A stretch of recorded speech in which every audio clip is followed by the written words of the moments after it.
Ngoba kuyilanga lezithandani namhlanje, Happy Lovers Day.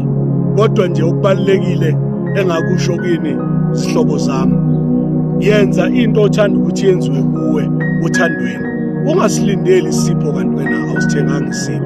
Okubalekile futhi sikhumbule ukuthi uthando kumele silipractice every day, kube umkhuba, singaze silindele umhla ka-14 February khani sizobonisana uthando.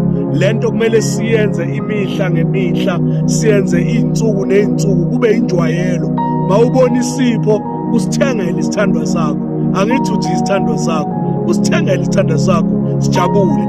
Kungathenga amadoda ke kuphela, nani bantu besifazane nibathengele abantu benu, nibajabulise ngoba uthando yinto yabantu ababili. Happy Lovers Day, day 45, uthando number 5, 1 minute every day.